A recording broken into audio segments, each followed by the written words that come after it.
വീട്ടിൽ ഇങ്ങനെ ചിരട്ടുണ്ടോ ഉണ്ടെങ്കിൽ ഒന്നോ രണ്ടോ ചിരട്ട എടുക്കുകയാണെങ്കിൽ സിമ്പിളായിട്ട് പൊട്ടറ്റോ വീട്ടിൽ പറിച്ചും തിന്നങ്ങ് മടുക്കും കേട്ടോ. ഇനി കടയിൽ നിന്നൊന്നും വാങ്ങിക്കേണ്ട, ഇതുപോലെ ഒന്ന് ചെയ്താൽ മതി. അപ്പോൾ എത്ര ചിരട്ടയാണ് വെച്ചാൽ അത്ര എടുക്കുക. ഞാനിതാ ഇതുപോലെ 2 ചിരട്ട എടുത്തു.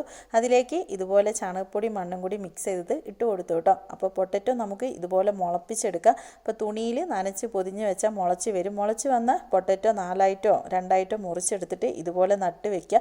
എന്നിട്ട് വെള്ളം ഒഴിച്ച് കൊടുക്കുക കേട്ടോ. കണ്ടോ, മുന്നേ ഞാൻ ചെയ്തൊരു റിസൾട്ടാണ്. ഇതുപോലെ വേര് വരും കേട്ടോ, നല്ല ഉഷാറായിട്ട് നിൽക്കുന്നുണ്ട്. അപ്പം അങ്ങനെ വരുന്ന സമയത്ത് നമുക്കൊരു ഗ്രോ ബാഗിലേക്കോ ചട്ടിയിലേക്കോ മാറ്റി നടാം. ആദ്യം കരിയില ഇട്ട് കൊടുത്തു, എന്നിട്ട് ചാണകപ്പൊടി മണ്ണും കൂടി മിക്സ് ചെയ്ത പോട്ട് മിക്സ് ഇട്ട് കൊടുത്തു. എന്നിട്ട് അതിലേക്ക് പൊട്ടറ്റോ നട്ട് വെച്ചാൽ മതി കേട്ടോ. അപ്പം ഞാൻ മുന്നേ ഇതുപോലെ കുറേ പൊട്ടറ്റോ നടുന്ന വീഡിയോ ഒക്കെ നമ്മൾ കാണിച്ചിട്ടുണ്ട്. അപ്പോൾ സിമ്പിളായിട്ട് തന്നെ നമുക്ക് ചെയ്തെടുക്കാം. ഒന്ന് ട്രൈ ചെയ്ത് നോക്കുക. ഇതുപോലത്തെ വീഡിയോസൊക്കെ കാണാൻ നമ്മുടെ പേജ് ഒന്ന് ഫോളോ ചെയ്യാനും ലൈക്ക് ചെയ്യാനും ഷെയർ ചെയ്യാനും മറക്കണ്ട.